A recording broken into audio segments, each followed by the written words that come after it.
नमस्कार, शाम के प्राइम टाइम के पहले न्यूज बुलेटिन 4 का फायर में आप सबका स्वागत है। आपके साथ मैं हूं ज्योति मिश्रा। अगले 1 घंटे तक आपको फैक्ट्स और रिसर्च के साथ दिखाएंगे सभी खबरें, रफ्तार से भी विस्तार से भी। नमस्कार, आपके साथ 4 का फायर में मैं हूं ज्योत्सना बेदी। जम्मू कश्मीर में ऑपरेशन ऑल आउट से आतंकी कैसे पाताल लोक में छिपे हैं, बिहार में अपराधी बेलगाम क्यों हैं, वीडियो सबूतों के साथ आगे पूरी खबर होगी आपके सामने।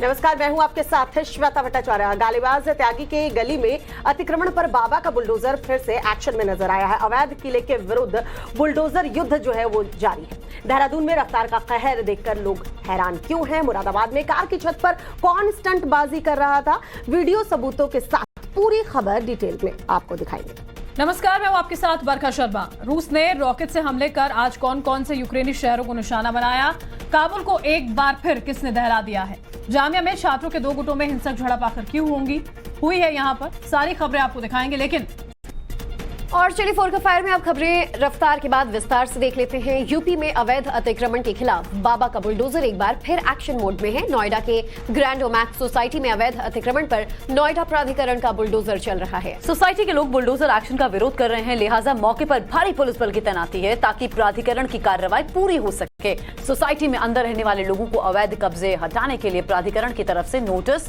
दिया गया था।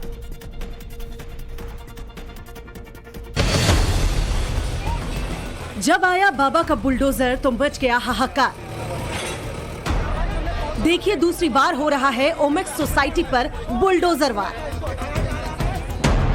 देखिए ये महिला कैसे रो रही है, हाथ जोड़कर बुलडोजर की कार्रवाई को रोकने की मिन्नतें कर रही है।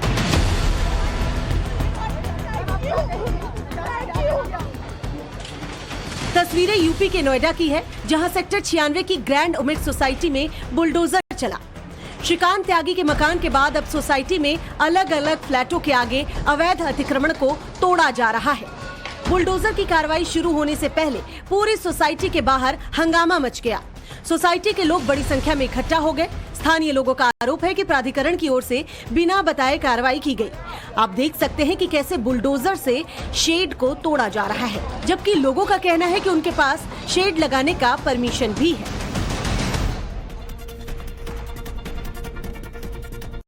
तो आपने देखा कि किस तरीके से बुलडोजर एक्शन जो है वो सोसाइटी के भीतर देखने को मिला है। पूरी सोसाइटी में जो है हंगामा मच गया है। सोसाइटी के लोग बड़ी संख्या में इकट्ठा भी हुए हैं। और देखिए, स्थानीय लोग आरोप लगा रहे हैं कि प्राधिकरण की ओर से बिना बताए कार्रवाई जो है वो की गई।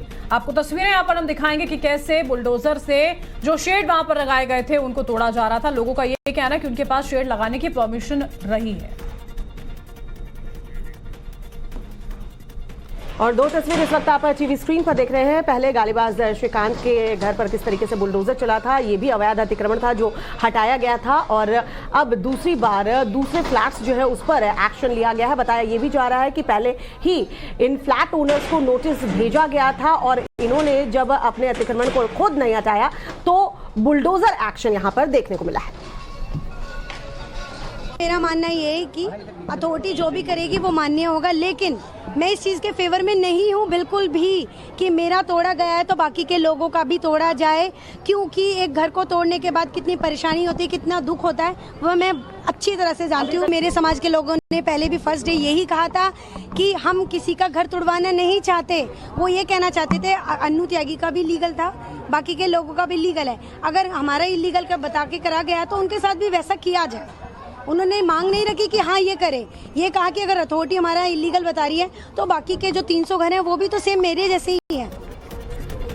और ज्यादा जानकारी लेंगे, संवाददाता मोहित ओम हमारे साथ इस पूरी खबर पर ज्यादा जानकारी के साथ जुड़ चुके हैं। मोहित, श्रीकांत त्यागी के पहले तो घर पर किस तरह से जो अवैध कब्जा था, बुलडोजर ने उस पर कार्रवाई की, वो तस्वीरें हमने देखी। लेकिन ठीक इसी सोसाइटी में इस तरह के कई मामले सामने आए। सभी लोगों के यहाँ अवैध निर्माण किस तरह से ध्वस्त किया गया, नोएडा अथॉरिटी को क्या कुछ कंप्लेंट्स मिली थी?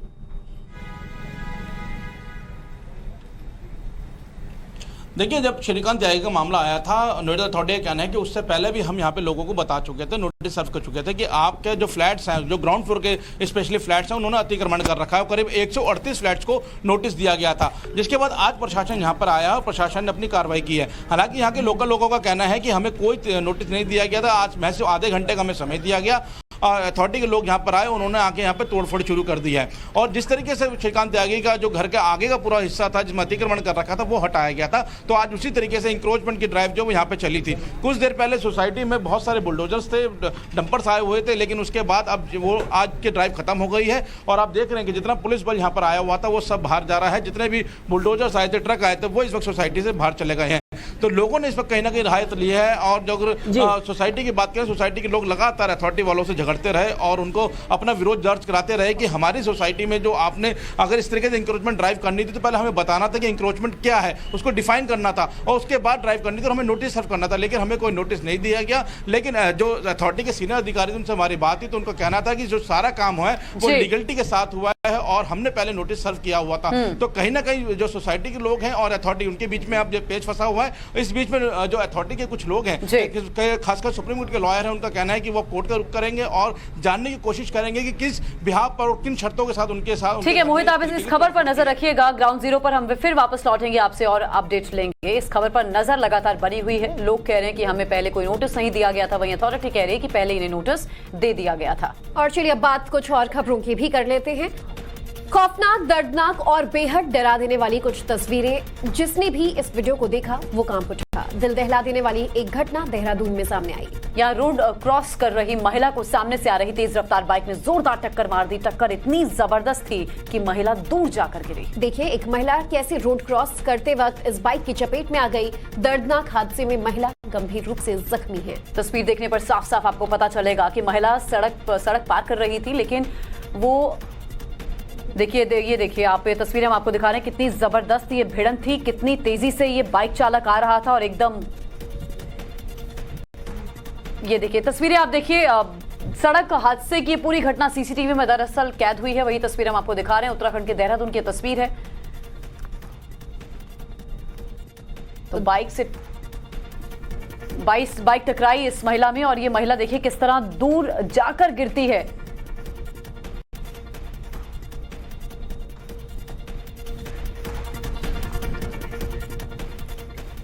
अपनी जान पर खेलते हुए गाड़ी के ऊपर चढ़कर स्टंट एक शख्स करता। वीडियो में आपको दिखाएंगे चलती कार की छत पर बैठकर गाने के साथ वीडियो किस तरह बनाया जा रहा है।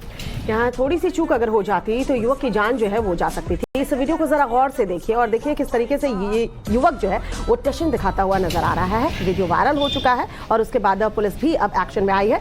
आरोपी युवक की पहचान करने की कोशिश फिलहाल की जा रही है।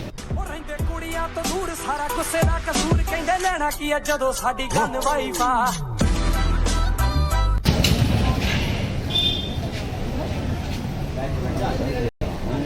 ना अगल गया अगल ओ रहंदे कुड़ियां तो दूर सारा गुस्से दा कसूर कहंदे लेना की है। तो यूक्रेन के किन-किन शहरों को रूस ने बनाया अपना निशाना। रूस के रॉकेट हमले से कौन-कौन से शहर जलने लगे ये आपको दिखाएंगे। तो एक रिपोर्ट आपको दिखाते हैं किस तरह से पुतिन का पारा हुआ हाई और ज़ेलेंस्की लगे कांपने। गाड़ियां जल रही हैं, घर जल रहे हैं, हर तरफ आग का तांडव है। राहत और बचाव कर्मी मलबे से घायलों को बाहर निकाल रहे हैं। एम्बुलेंस से घायलों को अस्पताल पहुंचाया जा रहा है। तबाही और बर्बादी की ये तस्वीर यूक्रेन के माइकोलाइव शहर की है, जहां रूस ने भीषण हमला किया। रूसी सेना ने रिहायशी इलाके को निशाना बनाते हुए एक के बाद एक कई रॉकेट दागे। बताया जा रहा है कि रॉकेट अटैक में एक 10 मंजिला इमारत ध्वस्त हो गई।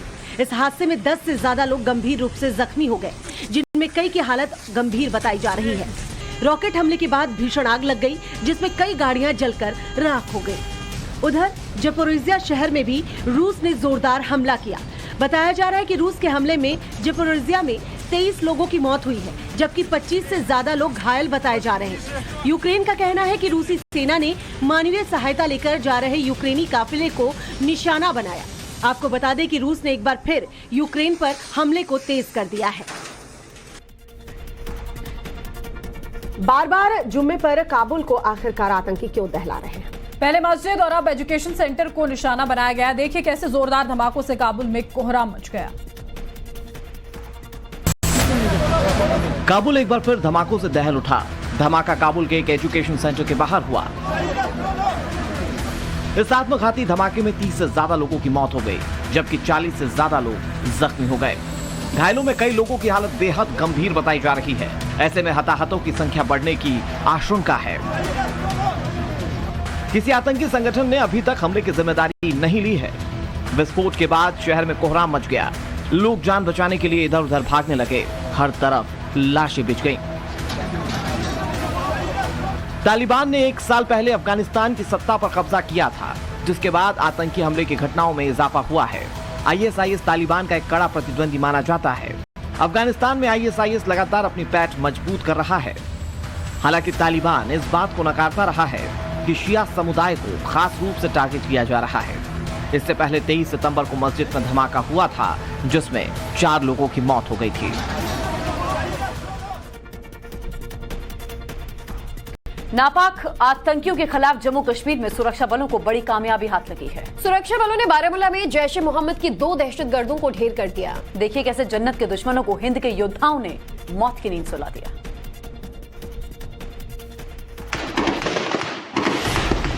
गोलियों की तड़तड़ाहट से पूरा इलाका गूंज रहा है। देश में रणबांकुरे पूरे इलाके को घेरे हुए हैं। दहशतगर्दों का भागना मुश्किल ही नहीं, नामुमकिन है। तस्वीर जम्मू कश्मीर के बारामूला की, जहां सेना का ऑपरेशन ऑल आउट लगातार जारी है। इस मिशन के तहत जम्मू कश्मीर के बारामूला में सुरक्षा बलों को बड़ी कामयाबी हाथ लगी है। आज तड़के सुरक्षा बलों और आतंकवादियों के बीच एनकाउंटर हुआ। सुरक्षा बलों ने 2 आतंकियों को मार गिराया। मारे गए दोनों आतंकी जैश ए मोहम्मद के सदस्य थे। सुरक्षा बलों को इलाके में आतंकियों के छिपे होने की गुप्त सूचना मिली थी, जिसके बाद जवानों ने सर्च ऑपरेशन शुरू किया। ऐसे में दहशतगर्दों ने सुरक्षा बलों पर फायरिंग शुरू कर दी। सुरक्षा बलों ने फौरन मोर्चा संभाल लिया और जवाबी फायरिंग में 2 आतंकियों को ढेर कर दिया। केंद्रीय गृह मंत्री अमित शाह 3 से 5 अक्टूबर तक कश्मीर दौरे पर रहेंगे। ऐसे में सुरक्षा बलों को मार गिराना सुरक्षा के लिहाज से बड़ी कामयाबी माना जा रहा है। और अब बात पाकिस्तान की करते हैं, जो अपनी नापाक हरकतों से बाज नहीं आ रहा है। पाकिस्तान में बैठे आतंकियों के आका कश्मीर की फिजा को बिगाड़ने की पुरजोर कोशिश में जुटे हुए हैं। ये रिपोर्ट आपको दिखाते हैं। पाकिस्तान अपनी नापाक हरकतों से बाज नहीं आ रहा। पाकिस्तान में बैठे आतंकियों के आका कश्मीर की फिजा को बिगाड़ने की पुरजोर कोशिश कर रहे हैं। पाकिस्तान के पाले हुए आतंकी कश्मीर में टारगेट किलिंग को अंजाम देने की फिराक में, लेकिन हिंद के योद्धाओं ने उनके मंसूबों को नाकाम कर दिया है। जम्मू कश्मीर के शोपियां में भी सुरक्षा बलों और आतंकियों में एनकाउंटर हुआ। शोपियां के चित्रगाम इलाके में रात 2 बजे के करीब सुरक्षा बलों और आतंकवादियों के बीच मुठभेड़ शुरू हुई थी, जो करीब 10 घंटे तक चली। बताया जा रहा है कि आतंकी रिहायशी इलाके में छिपे थे और अंधेरे का फायदा उठाकर 3 से 4 आतंकी फरार होने में सफल रहे। हालांकि सुरक्षा बल ने अभी भी इलाके की घेरेबंदी की हुई है और सर्च ऑपरेशन जारी है। इससे पहले दक्षिण कश्मीर के कुलगाम में मंगलवार और सोमवार को 3 आतंकी मार गिराए गए थे। आपको बता दें कि सर्दी शुरू होते ही घाटी में आतंकी घुसपैठ बढ़ जाती है, लेकिन सुरक्षा बल पूरी तरह से मुस्तैद है। नवाबों की नगरी लखनऊ में अचानक सुरक्षा व्यवस्था क्यों बढ़ा दी गई है? देखिए कैसे जमीन और आसमान से शहर की सुरक्षा की जा रही है। त्योहारी सीजन शुरू हुआ, यूपी में सुरक्षा व्यवस्था भी कड़ी कर दी गई है। लखनऊ समेत तमाम शहरों में चप्पे चप्पे पर जवानों की नजर है। धरती और आसमान से शहर की चौकसी की जा रही है। तस्वीरें राजधानी लखनऊ की, जहां बड़ी संख्या में पुलिस के जवान तैनात हैं।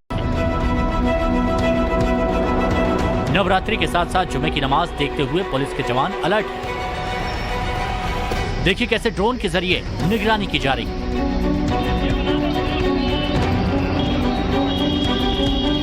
दूसरी तरफ पीएफआई पर बैन करने के बाद स्थिति तनावपूर्ण है।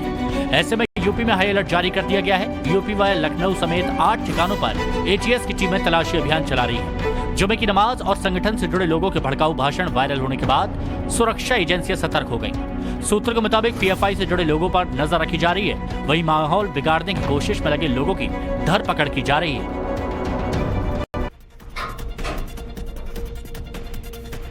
और बड़ी खबर आपको बता दें, शशि थरूर के मैनिफेस्टो में भारत का मैप जो है वो गलत दिखाया गया। नामांकन के दौरान मैनिफेस्टो में इस मैप को दिखाया गया है। थरूर ने जो ये मैप यहाँ पर सामने रखा, पीओके और एक्साइड चिन्ह इसमें से गायब है। ऐसा पहली बार देखिए नहीं हुआ है जब इस तरह की गलती शशि थरूर की ओर से की गई। भारत के नक्शे में पीओके और अक्साई चिन्ह अक्सर जो है वो रहता है, लेकिन देखिए ये वो मैप है जो दिखाया गया है थरूर के मैप में पीओके और अक्साई चिन्ह गायब है। अब ये गलती है या बार बार शशि थरूर जानबूझकर इस तरह के मैप भारत के जो है वो दिखाते हैं, अब इस पर सवाल उठना लाजमी है।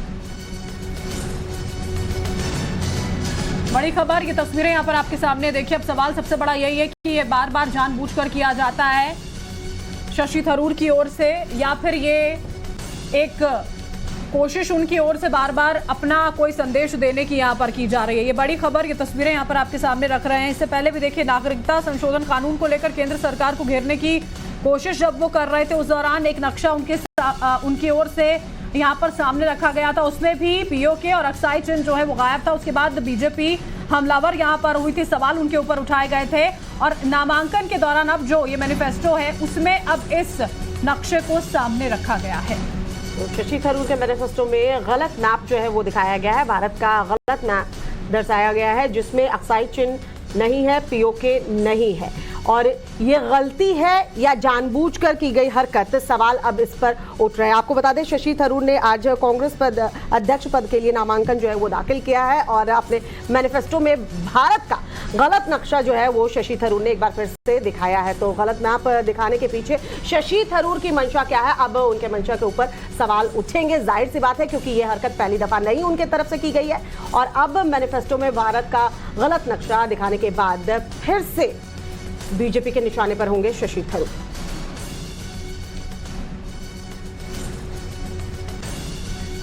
तो बड़ी खबर आपको बता दें कि शशि थरूर ने आज कांग्रेस के अध्यक्ष पद के लिए अपना नामांकन दाखिल किया है और इतनी बड़ी पार्टी के अध्यक्ष पदभार को संभालने की तैयारी उनकी देखिए कि देश का सही मैप भी वो अपने मैनिफेस्टो में इस्तेमाल नहीं कर पाए।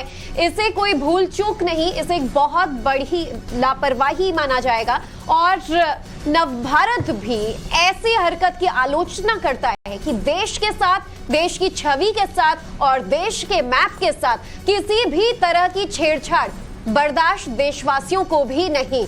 देखिए किस तरह से एलओसी और अक्साई चीन जो है वो मैप से गायब है। और अनंत हमारे साथ, हमारे सहयोगी इस वक्त जुड़ चुके हैं, उनका यहाँ पर हम रुख कर लेते हैं। अनंत, तब एक बार फिर से यहाँ पर कोशिश शशि थरूर की ओर से की जा रही है, ये और प्रयास है क्या एक बार फिर भारत को बांटने का? देखिए, मेंबर ऑफ पार्लियामेंट है शशि थरूर बरखा और मेंबर ऑफ पार्लियामेंट की तरफ से रिपीटेडली बार बार ऐसी गलतियां की जाएं तो उसको सिर्फ गलती नहीं कहा जाता। 3 साल पहले जब नागरिकता संशोधन कानून के विरोध में जिस वक्त प्रदर्शन चल रहे थे, उस वक्त भी शशि थरूर ने नक्शा एक ट्वीट किया था जिसमें कि पीओके को भारत से अलग हिस्सा दिखाया गया था। और आज जब वो कांग्रेस अध्यक्ष पद की रेस में हैं और उसमें अपना नामांकन दाखिल करते हैं तो एक पूरे मैसेज के साथ एक नक्शा वो अपने जारी करते हैं जिसमें से कि अक्साई चीन और पीओके दोनों को नक्शे से गायब करके दिखा दिया गया है। अब ये क्या कांग्रेस का आधिकारिक स्टैंड है, क्योंकि ये वो व्यक्ति हैं जो कि न सिर्फ मेंबर ऑफ पार्लियामेंट हैं उसी पार्टी से, बल्कि उसी पार्टी के कांग्रेस के आधिकारिक तौर पर अध्यक्ष पद की रेस में भी हैं। ये दो नक्शे दर्शकों की क्लैरिटी के लिए हम इस वक्त दिखा रहे हैं। ये पहला नक्शा जो है, जो कि भारत का आधिकारिक नक्शा है, जिस पर कि भारत अपना स्टैंड रखता है कि ये जो हिस्सा है, भले ही अक्साई चीन इसका नाम हो, लेकिन ये भारत का हिस्सा है, भारत इस हिस्से को क्लेम करता है। दूसरा, पाक ऑक्यूपाइड कश्मीर का वो हिस्सा जिसको कि भारत अपना कहता है, बल्कि पार्लियामेंट के अंदर कई सेशन में गृहमंत्री ने बार बार कहा कि वो हमारा हिस्सा है, उसको वापस लेकर आएंगे। और उन सेशंस में शशि थरूर सदन के अंदर मौजूद थे। उसके बावजूद आज जब वो अपना नामांकन दाखिल करते हैं, और ये दूसरी दफा है 3 साल के अंतराल में, पहले सीए के विरोध प्रदर्शन के दौरान यही नक्शा, ऐसा ही नक्शा जारी किया गया जहां पर पीओके और अक्साई चीन शशि थरूर को अपना नहीं लगता था। और आज फिर 3 साल के बाद जब कांग्रेस अध्यक्ष पद के लिए वो नामांकन दाखिल करने के लिए जाते हैं तो वहां पर एक नक्शा जारी किया जाता है। ये दोनों नक्शे में दर्शकों को हम एक बार फिर दिखा देते हैं। अब देखिए, ये भारत का आप नक्शा देखेंगे तो बिल्कुल ऊपर की तरफ, जिसको कि मुकुट कहा जाता है, जिसको कि भारत का मुकुट कहा जाता है, आप वो ये दोनों नक्शे आपको दिखाता हूं। सबसे पहले आप ये ऊपर की तरफ निगाह डालिए। ये वो नक्शा है जो कि शशि थरूर ने ट्वीट किया है। ये वो नक्शा है जो कि मेंबर मेंबर ऑफ पार्लियामेंट ने जारी किया, ये वो नक्शा जो कि वो व्यक्ति जारी कर रहा है जो कि देश की सबसे पुरानी राजनीतिक पार्टी के अध्यक्ष पद के लिए अपना दावेदारी ठोक रहा है। अब ये जरा दोनों नक्शे आप देखिए, इनको आपस में कंपेयर कीजिए।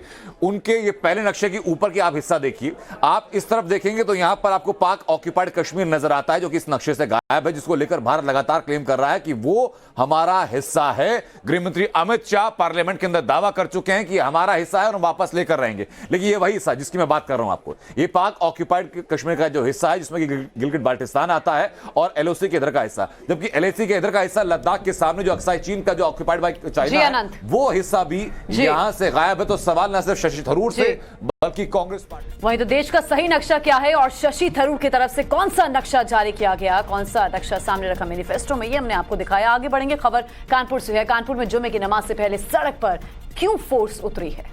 दरअसल पीएफआई पर बैन लगने के बाद आज जुम्मे की पहली नमाज थी, लिहाजा कोई अनहोनी ना हो इसके लिए शहर में पुलिस फोर्स की तैनाती करनी पड़ी। फ्लैग मार्च की ये तस्वीरें यूपी के कानपुर की हैं, जिसका मकसद है शहर में अमन कायम रखना। दरअसल जुमे की नमाज के पहले शहर की सड़कों पर सुरक्षा कर्मी उतरे और लोगों से शांति कायम रखने की अपील की। पुलिस के आला अधिकारियों ने खुद गश्त की अगुवाई की। दरअसल एक तो अभी नवरात्र चल रहे हैं, उसके अलावा पीएफआई पर बैन लगाने के बाद से माहौल में थोड़ी तल्खी है। पुलिस को ऐसी सूचना मिल रही थी कि कुछ लोग पीएफआई पर लगाए गए बैन का विरोध कर सकते हैं। ऐसे में कोई गड़बड़ी ना हो और शहर में शांति बनी रहे, इसके लिए पुलिस ने फ्लैग मार्च किया है। हर संवेदनशील जगह पर नजर रखी जा रही है और यही वजह है कि पुलिस ने मुस्लिम इलाकों में फ्लैग मार्च निकाला, साथ ही किसी भी तरह की गड़बड़ी करने वालों को बुरे अंजाम भुगतने की चेतावनी दे दी है। दिल्ली के जामिया यूनिवर्सिटी में छात्रों के बीच जबरदस्त भिड़ंत हो गई। फायरिंग में एक छात्र जख्मी हुआ है। देखिए कैसे जामिया जंग का अखाड़ा बन गया।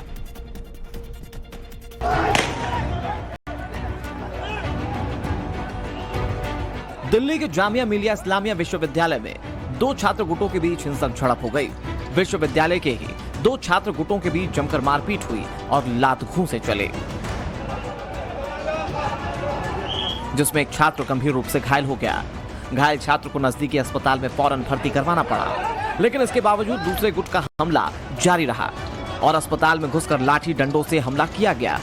हमलावरों के हौसले इतने बुलंद थे कि पुलिस के पहुंचने तक वो वहां डटे रहे और मारपीट और उत्पात मचाने के बाद फरार हो गए।